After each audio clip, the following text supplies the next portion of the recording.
I never imagined my son would find a friend in a homeless boy. Discover what happened next. I will never forget the day everything fell apart. It started like any other. The sky was a dull gray, draping our quiet little town in a heavy, oppressive blanket. I can still feel the chill in my bones, the tightness in my throat as I stood by the window, watching Thomas play outside. He was just a little boy, innocent, hopeful.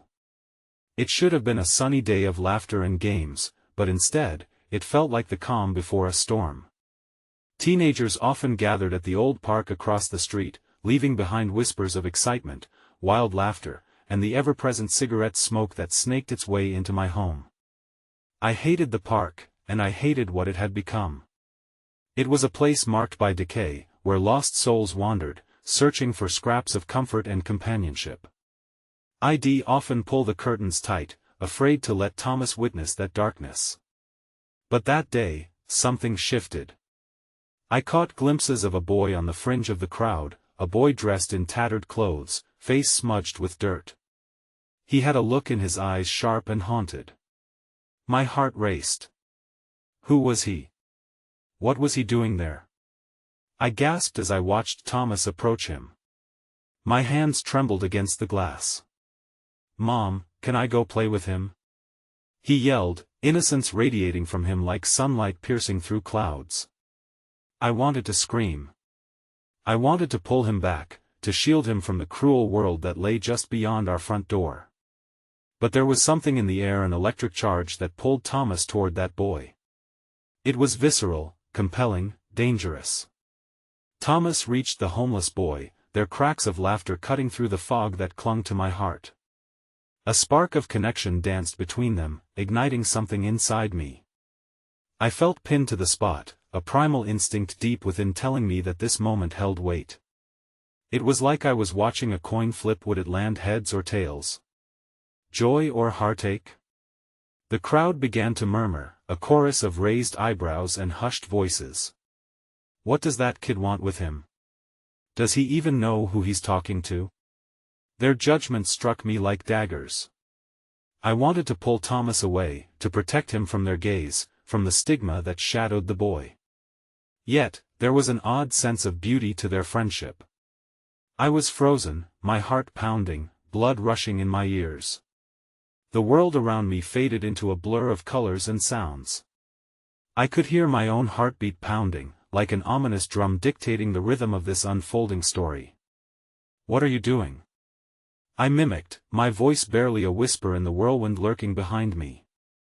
I couldn't tear my eyes away. But as they frolicked, something shifted. The whispers turned into a cacophony, and just as quickly as the laughter erupted, it was swallowed by chaos. I was jolted, startled from my trance, as a scuffle broke out among the teenagers. Angry shouts pierced the air, stirring my protective instincts to life. My heart raced. "Thomas!" I screamed, lunging toward the door, desperation clawing at my insides. As if in slow motion, I bolted outside. My world went black and white, shifting from the innocent delight of childhood to the grim reality that their world held dangers that could shatter everything. But when I reached the park, the unexpected loomed large. Thomas stood there, defiant. His little frame confronted a wave of chaos as the homeless boy stood within an inch of danger yet still smiling. Something about that grin sent shivers down my spine. What were they about to uncover? Everything felt so layered and perplexed, filling the air with questions. I was in a fog of disbelief. What was I missing? Hey, before we continue with this amazing story, I need to give you an important heads up. Many subscribers have reported that YouTube unsubscribed them without warning. Take a quick second to check the red button below to make sure you're still subscribed to the channel. I'd hate for you to miss any of the exclusive content coming soon. And while you're there, smash that like button, it really helps me out with the algorithm. Oh, and tell me in the comments, which city are you watching from? I love getting to know every amazing person who's part of this community. Your participation makes all the difference. Let's connect. The chaos swirled around me as I stumbled towards Thomas and the homeless boy. The sound of raised voices and shuffling feet blurred into a nightmare that I was desperate to wake from. Yet, there they were, my son standing tall, unyielding, face determined, while the other boy, whose name I didn't even know, remained oddly serene amidst the outbreak of violence. Get away from him! I shouted, my voice cracking as I pushed through the throng of teenagers, my heart pounding against my ribs like a caged animal. But the moment my eyes locked onto Thomas's, something inside me shifted. He wasn't afraid. In fact, he looked proud. What's going on here? I gasped, trying to make sense of the chaos before me. The mouth of a teenage boy hung open, suspended in disbelief as he pointed towards Thomas. He's protecting him. He sneered, the rest of the group erupting in laughter. But it was a cruel laughter, meant to shred the innocence of what was transpiring before them. Stop it! I begged, my voice now breaking into mere fragments. I could see the sparks of friendship dancing in Thomas and the homeless boy's eyes. They were united against the tide, sharing a moment I had never expected to witness. And though panic seared through me, a single thought anchored me: maybe their bond offered something more profound than I could understand. Suddenly, amidst the tumult, a hand reached out towards Thomas. It was the homeless boy. His fingers were grimy, but his grip was steady. "I'm okay, really," he said, voice barely above a whisper but fierce in conviction. I caught my breath at the steel in those words. My instinct to save was engulfed by the need to understand this strange connection. Why? I asked, almost pleadingly, looking between the two boys who stood against the world like a wall of unyielding hope.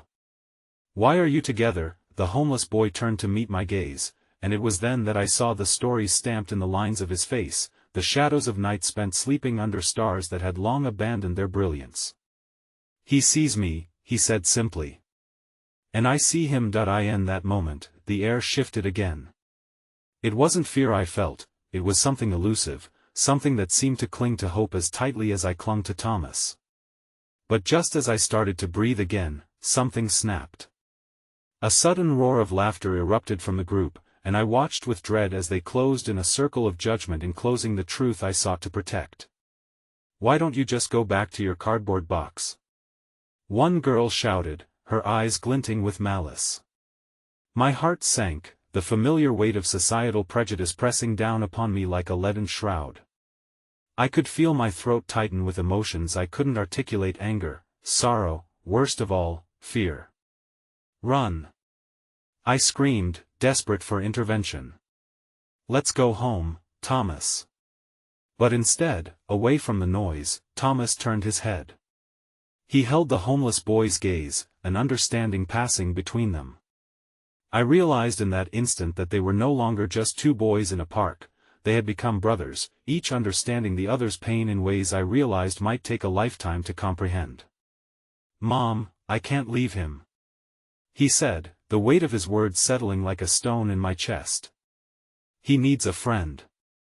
He's always alone," and in that moment, the ground shifted beneath my feet. I thought I was losing my son to a world I feared.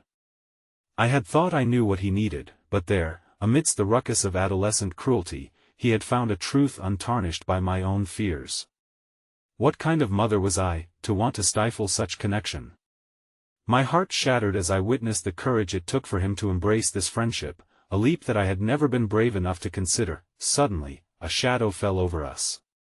A tall man emerged from the crowd, a heavy-set figure with a piercing glare.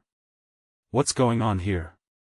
he demanded, tone low and dangerous. Instinctively, I stepped in front of Thomas, heart racing again, pulse thrumming in my ears. The teenagers fell silent, fear draping over them like a fog. "Nothing," I said at first, my voice quivering. But confusion lingered. I could feel the gravity of the moment pulling me in different directions, but my son's voice cut through like a bell tolling a warning. "Mom, don't." But before I could respond, I saw the man's face contorting into an ugly mask of rage as he bore down on the homeless boy. All of my instincts screamed at once, but I felt rooted to the spot, torn between protecting Thomas and the boy he was bound to defend. And then, as if fate decided to intervene, a siren echoed in the distance. The sound swelled, melding into the tension, a break in the storm threatening to sweep us away. We stood there, a fragile tableau against the encroaching violence, as the world blurred around us.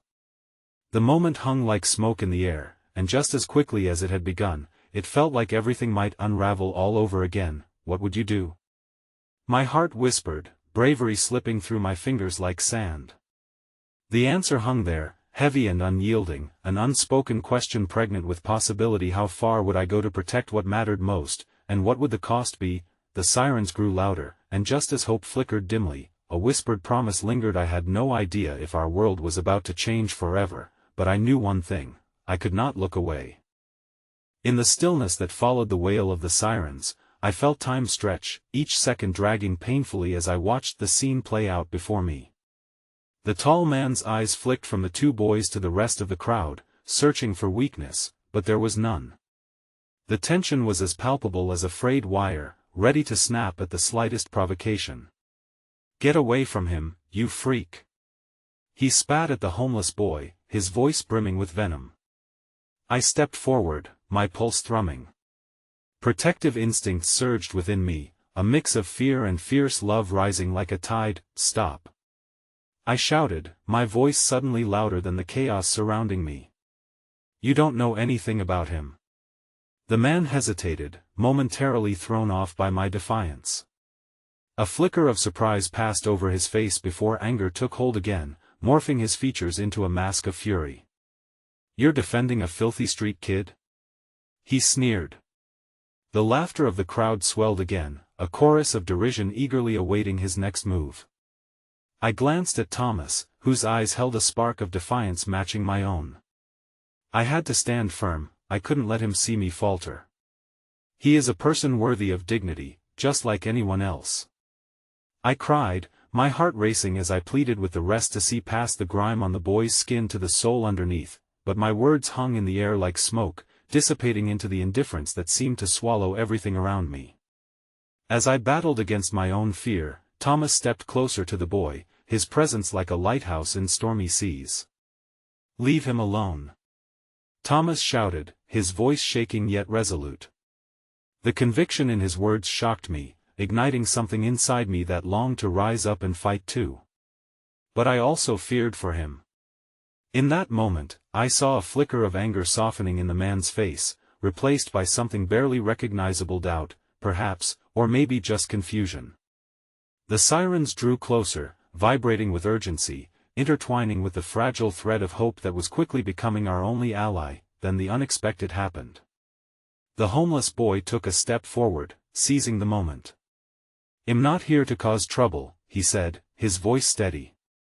"I'm just trying to survive." He looked up at the towering figure before him with defiance, but also an unyielding grace that caught everyone off guard. Suddenly, the crowd began to murmur, sympathy weaving through the collective judgment. I felt my chest tighten, perhaps compassion was stirring in their hearts after all. Each moment was a push and pull, the tide of reality shifting as the sirens became more present, a tangible reminder that outside help was on the way. Just when it seemed the man might back off, a shout broke through the gathering. "Stop!" A woman raced towards us, her look frantic yet resolute. She was familiar, the social worker I had met months ago while volunteering at the community shelter. My heart leapt at the sight of her, realizing she was our lifeline, the very embodiment of unexpected kindness amidst a world filled with hostility. "James!" she called out, her eyes locking onto the man who had loomed over us with barely concealed fury. "What do you think you're doing? This isn't how we handle things." The authority in her voice cracked like thunder, her presence lighting a spark of hope through the crowd. The man faltered, the anger on his face mixing with uncertainty. "I'm just teaching the kid a lesson." "You're teaching him what? That it's okay to bully the vulnerable? To reinforce what he already fears?" She stepped in front of the homeless boy, shielding him from the looming threat. "I won't let that happen, not here, not now." That I felt my throat tighten with emotion as I watched this unexpected ally stand up for someone who, like her, had seen too much of the world's ugliness. The crowd stirred, uncertainty rippling through the teenagers as they took notice. "What's it worth to you?" The man growled, attempting to reclaim his power with bravado, but the resolve in the air had already begun to shift.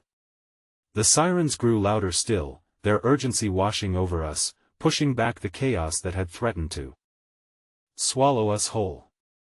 The moment felt suspended in time, each heartbeat echoing in time with the pulse of our collective consciousness, a silent agreement forming in the space between breaths, and then, amidst the hesitancy, a profound silence fell. There was no escaping the truth hanging in the air, unyielding. Thomas stood shoulder to shoulder with the homeless boy, my son grounded in that bond, unwavering in his defense of kindness, of friendship against all odds. "Let's go, Thomas," I urged, desperate to protect him from the swell of reality that threatened to drown us. "Alto, take him away from confrontation, from the ugliness of the world outside the shelter of our home." But my son turned to me, eyes resolute as he grasped the essence of what was happening around him. "Mom, I can't. Not now." His voice held an unbreaking strength that filled the air with a weight I couldn't comprehend, yet recognized all too well. Before I could respond, a sudden chill swept through the park as a pair of police officers emerged, focused and purposeful. I felt my breath catch, a potential safety net materializing before our eyes, yet the vulnerability of the moment clung to us like a fog. As they approached, I began to realize that this wasn't going to end the way I had desperately hoped. This was merely the beginning of something deeper, a challenge looming on the horizon. There would be no returning to the innocence that had existed before this moment. What I hadn't anticipated was the next words out of the officer's mouth. "Is everything okay here?" he asked, eyes scanning the crowd, landing upon the tall man and the boys standing so defiantly against him. With my heart drumming a wild rhythm, I thought desperately of how to respond. Thomas and the homeless boy were emboldened, yet I felt the safety net begin to fray, the weight of unspoken questions spiraling around us. As the looming shadows of reality crept ever closer, uncertainty twisted my gut tighter.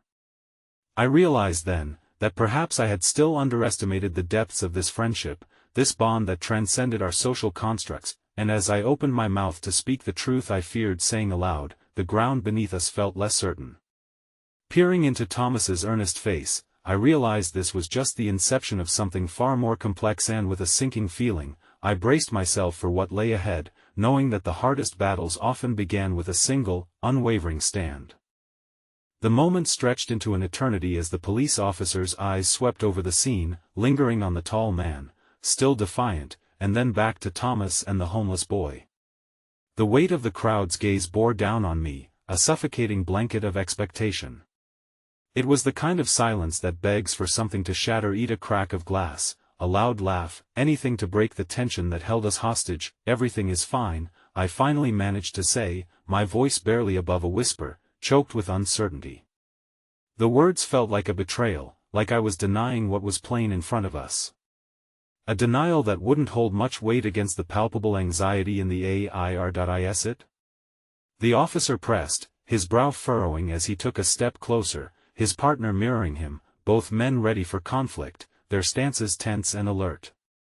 I felt the urgency behind their demeanor. They were trained to assess a situation, to intervene when necessary, but would stepping in bring further escalation? "Let's just walk away," I urged Thomas, my voice laced with panic.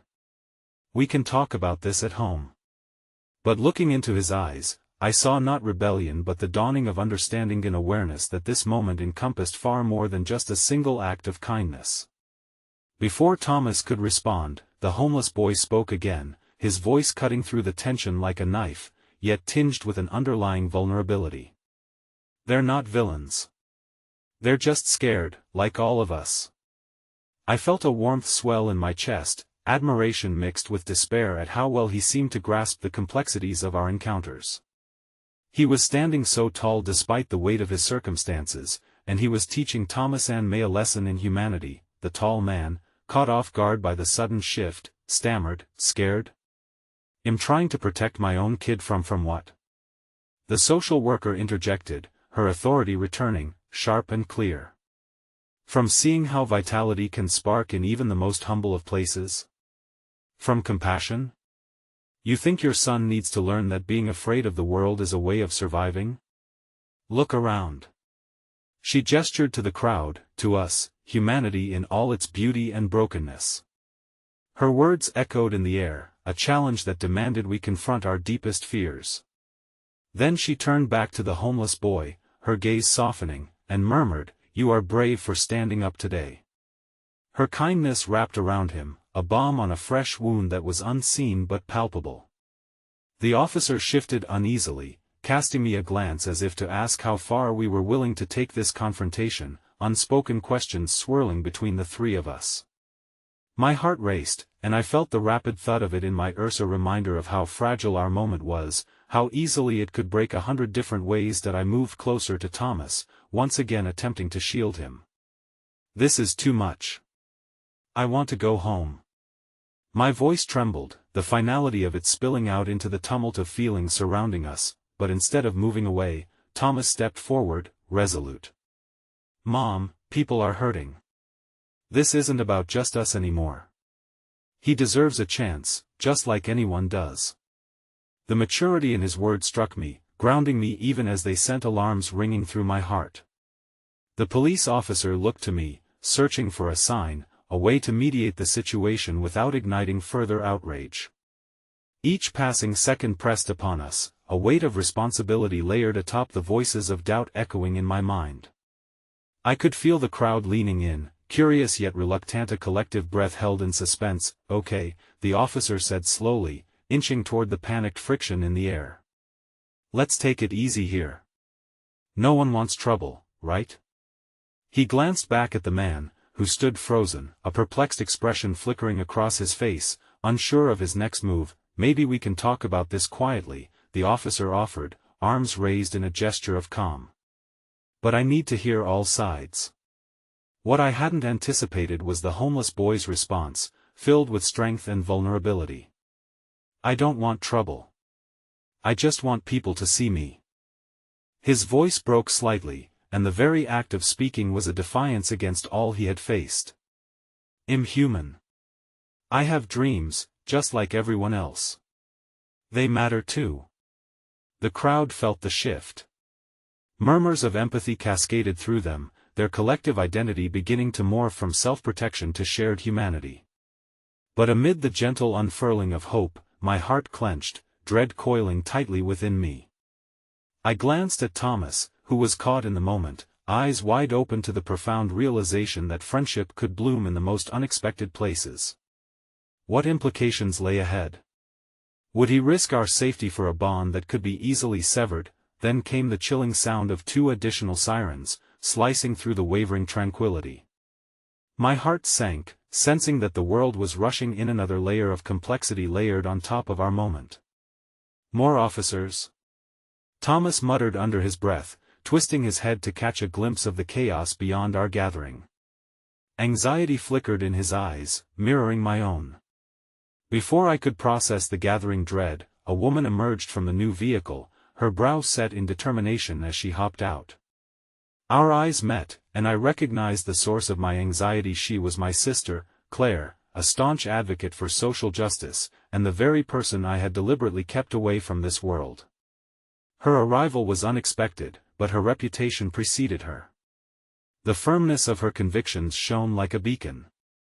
I felt a rush of protective instinct. She didn't know yet how far this moment had unfolded, what I had tried to shield her from, and as she began to walk toward us, her eyes scanning the scene with a fierce intensity, I realized that this moment could unravel everything I had been attempting to protect, not just Thomas, but all of us. There it stood, a family-bound storm brewing on the horizon, the undertow of fear whispering promises of chaos. Desperate for stability amid the twists of fate confronting us, I braced myself, each heartbeat a reminder that sometimes, love and fear coexist, intertwined in ways unpredictable and profound. Time shifted, spinning anew like a web just ready to be stretched, struggling to grasp hold of the fragile connections we were forging in the midst of turmoil. Thomas remained transfixed as Claire traversed the room, each step seemingly stomping out any chance of tranquility we'd managed to carve. Her fierce gaze swept over the gathering, lungs swelling with indignation as she registered the terror sinking into the faces around us. I could practically see the gears in her mind clicking into place, threatening to ignite a conversation I desperately sought to avoid. "Why didn't you call me?" Claire demanded, her voice sharp and brittle, as if she'd struck a cold surface and chipped off fragments of care. There was an undercurrent of hurt that tangled with her fury, strands tight around the loss of trust. I opened my mouth, but no words formed, only the dull thud of a heart pulled toward two oppositional forces. That I knew it would be safer. I started, but she cut me off, raising her finger like an admonishing teacher. "Safer? You think you can protect him by burying him in ignorance? Look around you, Sophie. This isn't about shielding him from the world, this is about helping him accept it." The fervor in her eyes, layered with passion and pain, confused me even more. Did she not see that I was doing my best? Thomas shifted uncomfortably, as if caught between two bickering adults. "Mom, maybe she's right?" he suggested hesitantly, glancing toward the homeless boy who now stood alone, isolated by the sudden upheaval. His fierce bravery was starting to wane beneath the weight of our wandering attention. "No," I replied too harshly, feeling the sharp edge of frustration clawing at me. A moment of silence bled out after my outburst, heavy and suffocating. I shot a quick glance at the tall man, still rooted to his spot, apparently frozen in fear. Then someone in the crowd uttered, hey now, give her a break. She's trying." A ripple of understanding crept through the audience, softening the malignant tension. It wasn't a perfect resolution, but a flicker of community was burgeoning, a shared recognition of the complexities around us. "Thank you," Claire said, her tone shifting as she regarded the stranger. "But sometimes tough love isn't enough. If we want real change, we have to uncover our vulnerability." And then, in the sudden heat of the moment, as conflicted as I felt, I caught Thomas' resolute gaze, as steady as the sun breaking through clouds. There was understanding behind it, a flicker of solidarity with the homeless boy that beckoned to join forces rather than retreat into the fold of isolation. "Claire," I murmured, sensing the battle of wills settling between us, "what do you suggest?"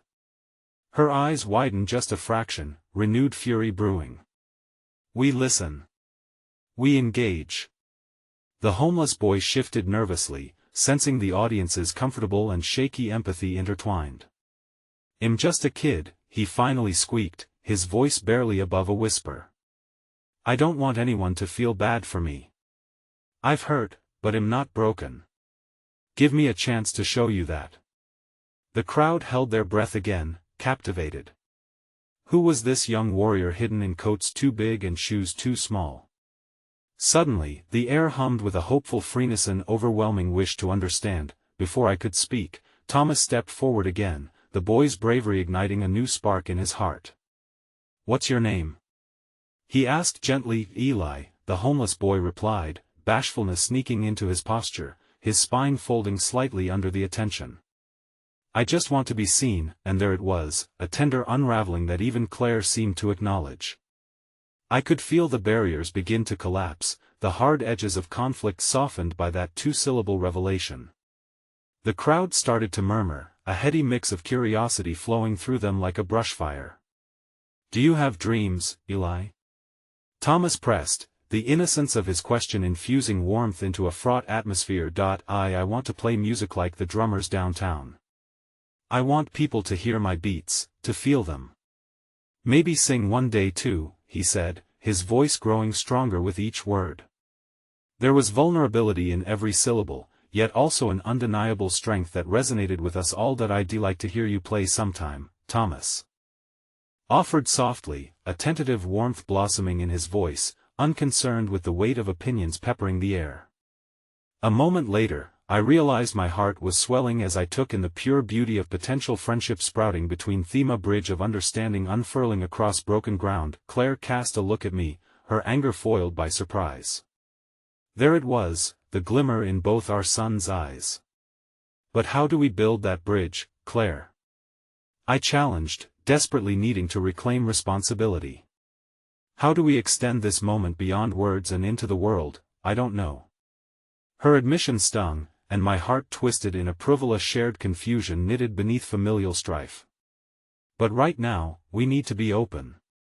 Speak, listen, share." Just as the word settled, sirens blared louder, an echo of regret filtering through the air, a reminder of the chaos nipping at our heels. The initial hope flickered with doubt, uncertainty overshadowing the courage that had just emerged, and then came a sudden shift. The officer who had been watching approached Eli, his tone gentler than before. "Could we find a way to support you? We're more than the voices of law and order. We can be a part of change too." But instead of kindness, what met his words was a hard wall. The boy's eyes darkened, defiance sending sparks into the air. "You don't get it," Eli replied, voice steady and clear. "Support comes from love, not authority. You can't take the responsibility for my life and expect me to thrive." Gasps erupted from the crowd, a collective gasp of recognition, realization flooding through them, an awakening that echoed the uneasiness in my heart. Perhaps it wasn't the simplicity of forgiveness but the complexity of understanding and sobriety that would lead us forward. "What do we do, then?" I whispered to myself, as the ominous hum of reality coiled around us. And then, amidst the charged atmosphere, Eli turned his gaze, sharp and revealing. "If you really want to help," he said, "then tell me your stories. Let's shake off the fears together. But you need to be willing to listen." That I inhaled sharply, feeling the shifting dynamic around me, and before I could respond, there came a blaring announcement from the newly arrived officers demanding the scene to disperse to maintain control. The words wrapped around us, each syllable echoing not just in the air but within me, resonating painfully against everything I held dear. My stomach twisted, a panic rising with a sudden clarity, an urge to shield my son from all that was now at stake. "Thomas! Come here!" I called out, desperation edging my voice as the ground trembled beneath us. I felt the world tilt, that precarious balance of hope and chaos teetering dangerously, but before I could grab his hand, I noticed Thomas striding toward the boy again, eyes shining with purpose and connection, having crossed lines I thought were impenetrable. And then, as the sirens rang louder, an unexpected unfamiliar face loomed in the periphery, slipping silently into the growing turmoil, revealing a harrowing truth I had not anticipated, a familiar semblance in the empty gaze as they caught Eli's eyes, igniting a wave of deep-rooted panic with every heartbeat. "Eli?" the stranger called, voice heavy with a cocktail of recognition and steel. "We need to talk." As I stood frozen, dread enveloping me, I sensed the ground of understanding wobble with the weight of revelation still hidden underneath layers of fear. Time spiraled once again into uncertainty, and I braced myself for the storm that was about to shatter our lives. The crowd parted momentarily, as if the air itself recalibrated to give space to the unexpected figure emerging through the chaos. A tall woman, dressed in a long coat that fluttered against the chill of the evening, stepped forward, her face lined with a mixture of hope and anxiety. Darkness clouded her eyes, yet they sparkled with a fierce determination that seemed both inviting and foreboding, like the promise of a storm on the horizon. "Eli," she repeated, her voice a trembling echo that sought to bridge the distance between them. "Please, it's time. We need to go home." A palpable tension wound itself tight around me, a whisper of panic igniting my instincts. "What do you mean by home?" I found myself asking before I could check my tongue. The urgency to protect my son swirled fiercely within me, battling against my earlier resolve to give voice to our vulnerabilities. Eli recoiled slightly at the sight of her, the flicker of recognition igniting a whirlwind of emotions across his face. "You're not my family anymore," he spat fiercely, the words sharply contrasting the palpable sting of longing etched in the air, mingling with the siren's wail. Claire's gaze darted between Eli and the woman, a flicker of sympathy curving her lips before she spoke again. Maybe you can help us understand. What is happening here?" The woman's chest rose and fell, each breath filled with a mix of panic and desperation. "I've been looking for you, Eli. You've been through so much," and she faltered, grappling with emotions that transformed into tangible walls around her. "Looking for me?" Eli echoed incredulously, hurt slicing through his voice. "Because you decided to leave, didn't you? You chose your life over mine." As he spoke, I noticed the crowd growing restless, eyes darting between the unfolding drama and the escalating tension surrounding us, a knot of empathy tightening with every word. "Eli, please. I didn't leave you behind willingly. I thought of you every single day. It's been so hard. The woman's facade began to crack, tears glistening in her eyes as she took a hesitant step closer. Sometimes we have to make choices that hurt the most. Stop. Ella's voice echoed through the gathering, firm and breaking like thunder. The raw intensity of his pain hung in the air, thick as fog. You don't get to justify your absence. Not now, not after everything. It felt as if every heartbeat pulsed into my chest, a fierce metronome drumming the escalating conflict. I reached for Thomas, who stood aghast as he absorbed everything, a child grappling with the implications of emotional rifts well beyond his years. Desperation rose within me, prompting a decision. We all have stories, Eli. But this is somehow about more than just us, I interjected, voice unsteady but earnest. Perhaps we need to listen more than we speak. What led you to be on your own? The reality of my clumsy interjection hovered, frail yet unwavering in the charged air. A flicker of curiosity emerged between Eli and the stranger, built upon shared pain, yet fortified by a distance they both felt. Eli hesitated, crumbling walls nearly shifting. You think you can shake off the guilt with words? It's not that easy, he replied, his voice quieter, the bravado slipping into vulnerability. Then let's try together, Claire murmured, clearly moved by the encounter. Let's pull that hurt into the open. You deserve a space to be angry and heard.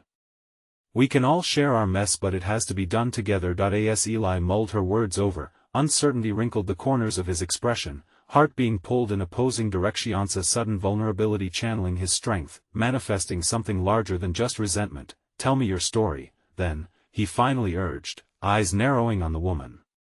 Show me why you made your choices. I want to understand, not just relive pain. The world shifted around me, and I could see the tide of connection slipping through the cracks.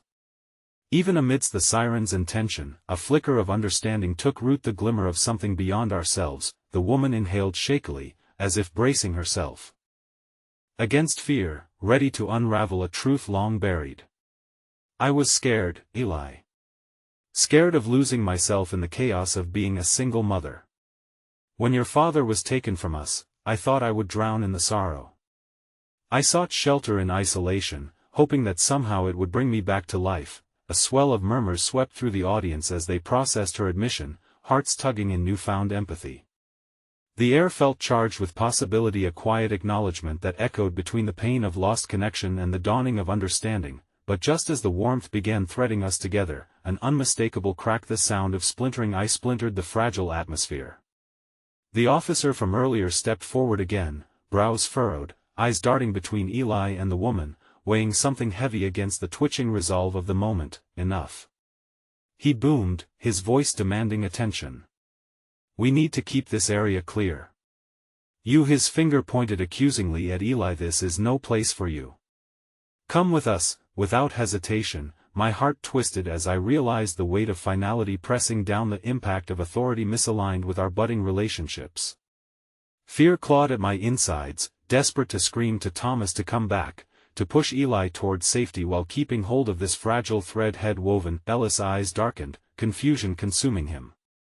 You're not taking me anywhere, he shot back, defiance racing through the air. I have a life here, and I won't let you drag me back into a cage. Just as a subtle defiance brewed, shadows of authority flickered closer, the weight of it draping over us like a thick fog. As the situation unfurled, I felt time freeze, knotting my chest with fear intensified and decisions racing forward unchecked. Thomas looked between me and Eli, confusion flooding his features as the air thickened with the dread of impending separation.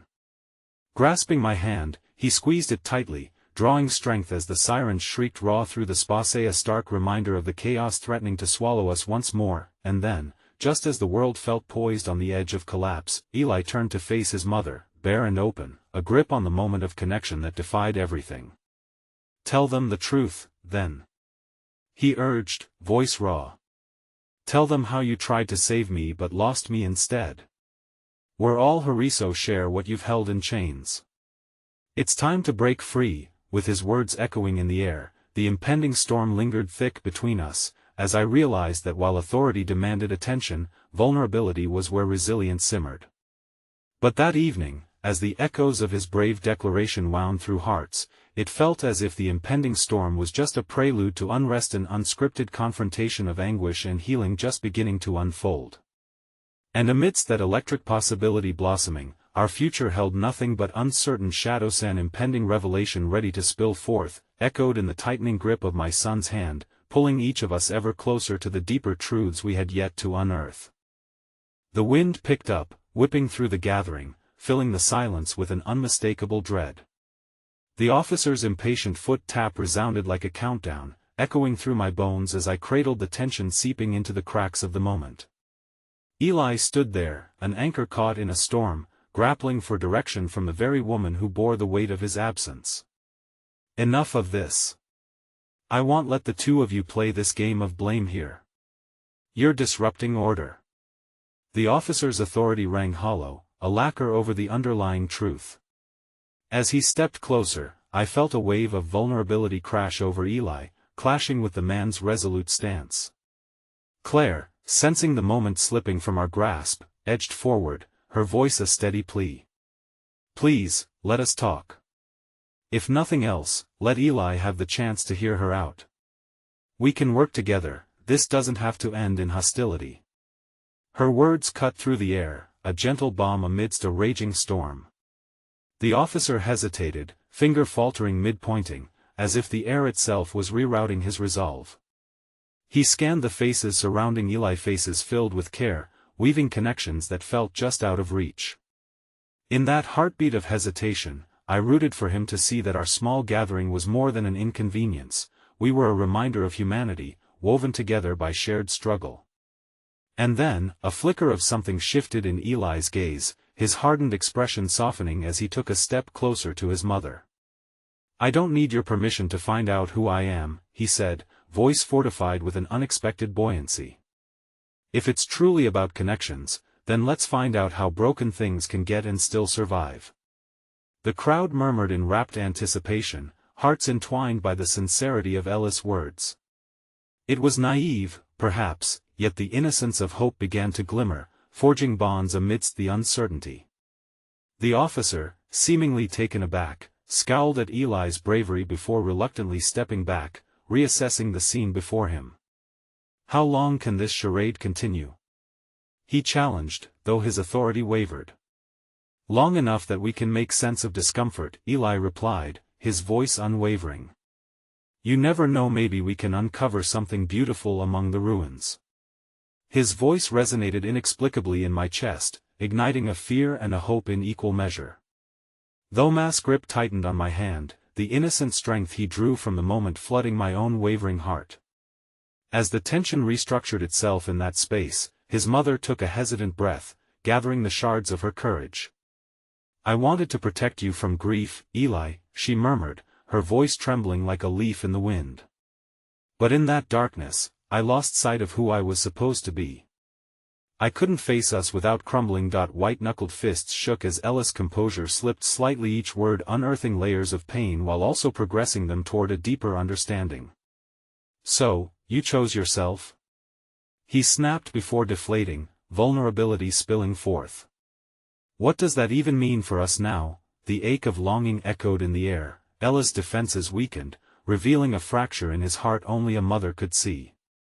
A flicker of her regret brought tears glistening in her eyes, reflecting about the years she had spent apart. I tried to drown out my pain, Eli. I thought I was being strong, not realizing my absence only multiplied our hurt. At that moment, amidst the heavy sharing, a soft voice from the crowd spoke up. A boy, not much older than Thomas, stepped out from behind his protective guardian, eyes wide with understanding. My dad was gone too, he confessed. But then I found the others. They helped me not feel so lonely. Maybe you could let her back in? It doesn't mean all the hurt goes away, it just means the hole could get a little smaller. Hope flickered between Eli and the boy, a signal lighting the fractures of their fragile realities. Even the officer seemed halted by the purity of such honesty. It recalibrated the mission at hand, softening what had been relentlessly rigid. Who said a home needed to be built on perfection? The boy added softly, earning nods of understanding from the crowd that surrounded us. Eli turned back to face his mother, something deeper than just anger now etched on his face. "What if I don't want you back?" he challenged, trying to build walls against resurgence, an echo of conflict clawing at his heart. Yet there a glimmer of indecision threaded in his voice, shadowing the doubt that loomed overhead. Their eyes held the weight of possibilities as Claire moved toward Eli, carefully guiding him to trust in the small but fragile threads of connection. "We're here," she whispered, "and it's okay not to have the answers right now. Just look at you, each inch you open has the power to break apart isolation and draw you closer. Let this unravel before you, slowly. Because you're not alone anymore." But just as hope seemed within reach, a sudden cry sliced through the air, a piercing scream that sent shockwaves through the crowd, freezing us in place. It felt as if the world around us had tilted, unfurling shadows against the budding light. "Help! My sister!" A figure burst through the throng, panic slicing through her voice. The crowd parted reluctantly, revealing a girl no older than Thomas sprawled on the pavement, tears streaming down her cheeks, her foot twisted at an unnatural angle. A gasp collectively escaped the onlookers, the chaos of the moment snatching the newfound connection from us in an instant. Eli looked at me, and I saw it reflected in his eyes, the urgent call to arms mixed with fear.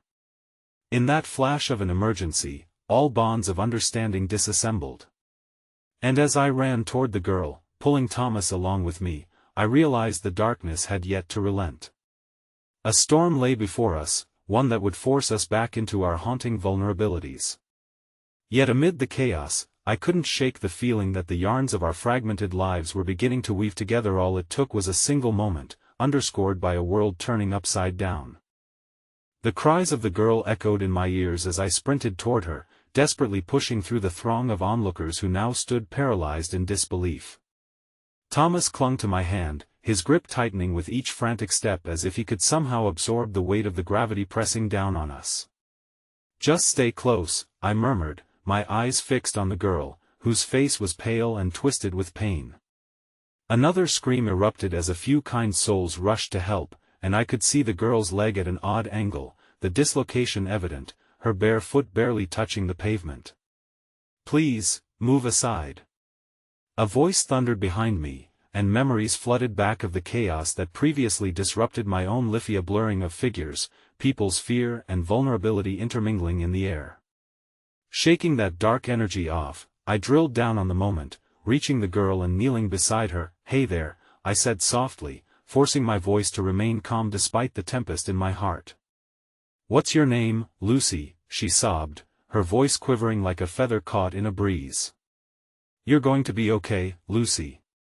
We're here to help," I reassured her, glancing over my shoulder to see if Eli had come up behind me. But instead, he was standing frozen, Claire at his side, both of them mere shadows of resolve as they fought their own battles. Their faces mirrored the mixture of compassion and helplessness that blanketed the crowd, their earlier emotional confrontation dissipating like smoke in the wind. "Someone call an ambulance," I yelled, my voice cracking as I applied pressure around Lucy's injury, careful not to move her too much. "Can you wiggle your toes for me?" She held her breath, the agony twisting her features. "I can't." "Just try, sweetheart. I know it hurts." "You're so brave," I whispered, the intensity of the moment clamping down on my chest, my heart racing along with the urgency of the unfolding scene. Eli stepped closer, Claire nudging him with an urgent whisper. Together, they were more than bystanders, they were human beings who understood the depth of pain and struggle. But for Eli, it wasn't just compassion, it was a confrontation with vulnerability that he was avoiding. I wished he would join me, that he would lean into the chaos rather than retreat. "If anybody can help, it's you," Claire encouraged him, a softness glistening in her eyes, though tinged with worry. Just beyond my view, the officer had finally regained his composure, pushing through the crowd to take charge of the situation. "Clear the area, people. Give her some space," he motioned to someone behind him. "Call for an ambulance. We need medical assistance here, now." But as the order was given, darkness once again swallowed the hope that had flickered earlier. Eli kept glancing around, as if gauging how far he could go without stepping into the realm of vulnerability and loss again. "Lucy, listen," I said, my heart aching yet determined. "We're going to make sure you're safe." Ella's gaze shifted from Lucy to the mournful eyes of her sister, who had run up in a panic, tears streaming and cradling Lucy's hand in both of hers. "Please don't leave me," she cried, a raw desolation lacing her voice. A pang of familiarity hit Eli then, and I could see the recognition in his eyes, an echo of a bond nearly lost. Slowly, he edged forward, kneeling beside the girls. "Lucy, I know it feels like everything is broken right now," Eli spoke, voice steady with an unexpected strength. "But sometimes, the cracks let in sunlight. You're going to be okay." He reached for her hand, and as his fingers brushed against hers, the atmosphere shifted slightly, a faint stream of warmth threading through their connection. "It hurts," Lucy cried, the sudden inhalation shaking her tiny frame. Yet in that moment, there was also a flicker of light. She glanced at Eli, her fear still present, but now mingling with the comfort of his presence. A siren pierced the air, the promise of help finally arriving, and I felt my breathing slow, our collective worried hearts beginning to harmonize in a protective rhythm. Suddenly, one of the officers broke through, more determined than before. "Step back to create a path," he commanded. "Medical team is here." As the paramedics rushed in, Eli seemingly transformed through the intensity of the moment. He took charge, helping Lucy's sister steady her while reassuring her that help was at hand. "Listen, Lucy," he said softly, "keep your eyes on me, all right? We're going to get through this together. Just focus on my voice." But as I watched Eli become a beacon of hope for this girl he had only just met, my mind was plagued with doubts about his own fractured relationships, echoes of a mother he was trying to understand, and a future that remained terrifyingly uncertain. As the paramedics began to work swiftly, I squeezed Thomas' hand tighter, sharing the weight of the tumultuous emotions swirling inside me. Eli, for all his bravery, was still a boy grappling with the shadows of their past, and I could only hope this moment would help illuminate a path forward amidst the lingering darkness. Then, just as the sirens faded, and the chaos began to calm, I caught sight of a woman standing on the periphery of the crowd, her expression torn between recognition and dread. A flicker of familiarity crept through my consciousness, and my heart dropped as she nudged closer, revealing herself with teary eyes. It was the last face I ever thought I would see here, the mother who had abandoned Eli. Before I could process the implications, her tear-soaked face broke into an even more chilling smile, and she lifted a hand toward Eli, calling his name. Time froze, and the world around us faded into silence, the air crackling with the weight of unsaid words and unresolved emotions, all teetering precariously on the brink of breakdown. Before I could even register the chaos swirling around us, ambulance lights flashing, paramedics shouting instructions, Ella's determined voice compelling Lucy to breathe through the pain, I felt the chill of the unexpected revelation. The woman standing at the edge of the crowd, the mother who forsook her child, was now inches away from a reconciliation that seemed too absurd to comprehend. "Eli!" she cried, the word tumbling out like a confession, desperate and raw. Her face was a mask of conflicting emotions, the years of absence converging in a single haunting moment. The air thickened with tension as Eli turned slowly, the shock pouring over his features like ice water. "Mom?"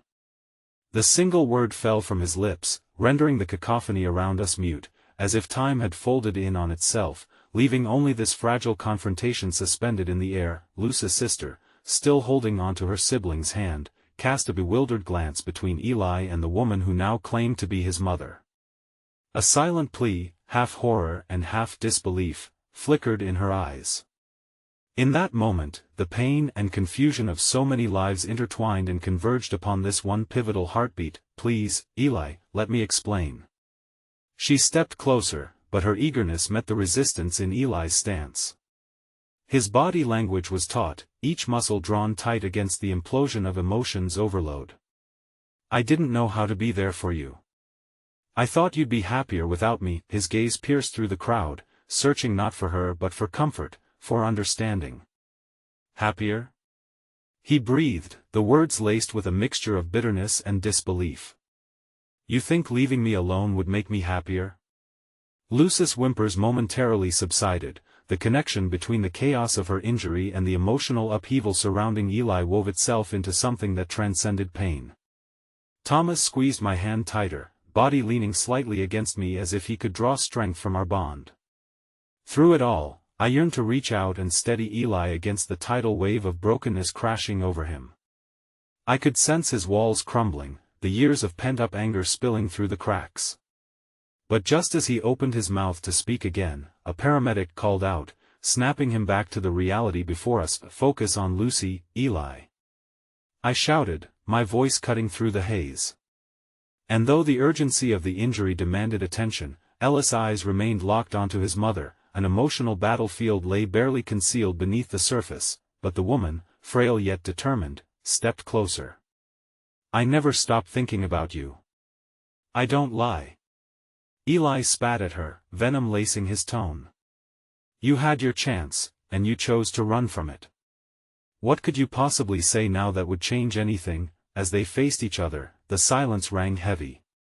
The crowd, once eager to lend aid, seemed to have decided this was a spectacle too consuming to look away from. Their breaths held, a collective audience entranced by the raw vulnerability unfurling between mother and son. Eli, she breathed, tears streaming down her cheeks, I've made mistakes, but I've spent every day regretting leaving you. Just then, a few more paramedics approached us. One articulated calmly, we need to take care of Lucy.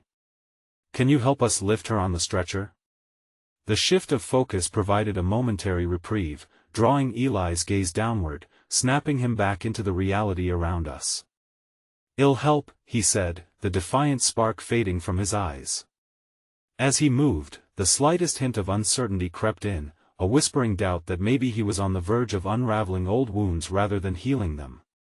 Behind him, I wondered what lay ahead for Thema, a labyrinth of resentment and unuttered apologies. After a few painfully awkward moments, Lucy was carefully placed onto the stretcher, her face betraying exhaustion and fear. Through it all, Eli stayed beside her, his presence a makeshift shield against the world. You're going to be okay, Lucy, he murmured again. Just keep breathing. Can you do that for me? As the paramedics secured her, the tension shifted. Momentarily, and I turned back to the woman, my own heart pounding. You shouldn't be here, I found myself saying, my voice low yet firm. I know it's difficult, she replied, each syllable trembling with grief. But I can't leave him again, I can't. I want to make things right. Eli turned towards us, confusion mixed with a deeper pain that held an echo of longing. And what does that mean? Before she could answer, a movement in the crowd drew my attention. A man emerged from behind the swarming bodies, eyes darting between Eli and his mother. His presence radiated tension, a subtle danger brushing against the surface of everything. Mom, who is he? Ellis' voice dropped into a sharper pitch, suspicion crystallizing in the air as the man approached, shadows of unwanted knowledge flashing through his expression. An electric stillness filled the space, each heartbeat reverberating with unvoiced truths just waiting to fracture. Had this man been connected to their past? To the dark secrets lingering like ghosts between Eli and his mother? Eli, she began, voice faltering as the man moved closer, stepping from the crowd, ready to shift the balance once again. Who is he? Eli demanded louder, and every eye turned to the stranger, holding its breath in anticipation of the next revelation. The weight of the world shifted once more, and I couldn't help but wonder if in uncovering our emotions and our histories, we were all about to tether ourselves to an even greater storm. The heavy silence that followed felt suffocating, an unwelcoming shroud woven of apprehension and unresolved questions. Eli's eyes scanned the man with wariness, suspicion etching deeper into the lines of his youthful face. Who is he? He repeated, voice laced with a mixture of fear and raw determination. The man took a step closer, hands raised in a placating gesture, his face a tapestry of regret and recognition. Eli, I don't. Just don't. Eli interrupted, shaking his head violently, like a child trying to dislodge nightmares. You're not allowed to speak. You don't get to stand there and act like you even know who I am. I could see the walls he had meticulously built around himself beginning to tremble. The horror and intensity of his past loomed large, a fragile fortress unsettled by a singular echo. The atmosphere thickened with each passing moment, the laurel wreath of empathy tightening around us. My heart ached as Ella's strength faltered, caught in the throes of memories that were never meant to melt away. Please, Eli, I just want to make sure you're okay, the man said desperately, stepping forward, vulnerability spilling from every pore. His voice quaked with a resonance that reminded me of the fragility of forgiveness, a currency earned through loss, regret, and the grueling work of building trust. Make sure I'm okay? Eli echoed, incredulity blending with anger, the fires of righteous indignation kindling a quiet storm within him. You left me to fend for myself. And now you think you can just waltz back into my life? I didn't leave you willingly, the man insisted, his voice strained but steady, each word a plea carved from heartbreak. Things spiraled, and I was powerless to stop it. I thought you'd be better off without me, that's why I left. But I never stopped caring, Eli scoffed, bitterness burning in the air. Better off? You abandoned me. Left me to figure out how to survive all on my own while I waited for someone, anyone, to come and love me. My chest constricted painfully as I watched the confrontation unfold, wanting to intervene yet feeling the weight of what was unfolding nag at my conscience. This was Ella's moment, raw truths hung between them like vines tangled in shadow, threatening to snare all of us in their grasp. That I know what I did was wrong, the man said softly, pulling a shaky breath that echoed the struggles of so many families trying to stitch themselves together. But Eli, I've spent every day regretting that choice. I've looked for ways to come back to you, to understand what you've gone through. I just didn't know how. Please, let me come into your life again. That I don't want or need you. Eli declared, his voice trembling on the edge of heartbreak. I've survived without you. Seriously, what kind of family would just abandon a child? In that moment, everything hung suspended, the threads of their past twining tightly around them as we all stood as unwilling witnesses. I felt the burden of responsibility flow through me, my heart torn between wanting to shield Eli from this emotional trial and the profound awareness that healing often requires confronting the most painful of truths. Eli, please, the man continued, desperation rising in his tone as he stepped closer, fear anchoring the hope in his voice. Let me help you understand. I couldn't protect you. Protect me? Eli spat, his expression morphing into one of defiance and sorrow. You failed me at every level. I'm sorry I wasn't worth fighting for. That's not a protection, that's cruelty. Shadows deepened, enveloping our exchange, darkness curling around the illuminated surfaces of truth and transparency. My heart thudded on the brink, a thirst for resolution edging closer, yet knowing the parapets of emotional turmoil were just as high as realities of love lost. Maybe, I ventured softly, what he's really trying to say is that he's here because he wants to help you, even if those words will never change the past. Ella's eyes flickered toward me, and for a moment, vulnerability pooled in their depths. The tempest was slowly shifting within him. Words were caught in the liminality of that confrontation, teetering on the edge of forgiveness, or could it be acceptance? Look at what you've created. The man pressed, desperation lacing his tone. Not just for yourself but for those in need around you. You're not the only one who suffers. I felt the loss of you every day I drifted through life. I thought about how I let fear dictate my choices. I would give anything to revisit that day. I'm not some kind of experiment for you to fix, Eli shot back, anger rushing back in a bitter wave. You broke me first. I learned how to stand on my own because no one else stood beside me. Taking a deep breath, I moved inching closer to Eli. That's true, Eli, I whispered quietly, hoping to reach through the veil of chaos that engulfed him. You're strong. We see how far you've come. But sometimes, even the strongest need to confront painful truths if they wish to move forward, if they wish to see how to build something new. The silence that stretched grew tangible, thickening with the weight of our vulnerability. Ella's gaze wavered, uncertainty flickering like candlelight in his eyes, struggling against the darkened memories that threatened to engulf him entirely. I felt my own heart soften, echoing the ancient rhythms of resilience. The man's voice trembled. "What do you want from me, Eli?" He swallowed hard, eyes pleading. "What can I do to help you see that I regret everything? I don't know." Eli cried, his defenses faltering as tears pooled, finally spilling down his cheeks. "For so long, the absence of your love was a weight I carried, and I have no idea how to lift it.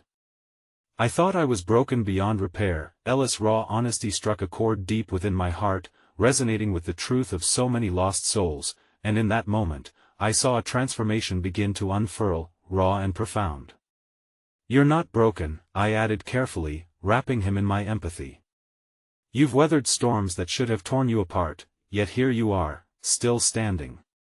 You've built a network of strength that glows against the dark," and as those words echoed in the silence, something slowly shifted, tender and fragile, a thread weaving itself through the enmeshed remains of their broken experiences. Eli locked eyes with his mother, uncertainty mingling with the hope that clung to the edges of every word spoken.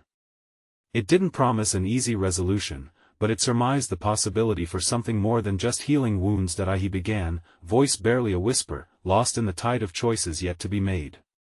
"I don't know. Maybe I could give you a chance.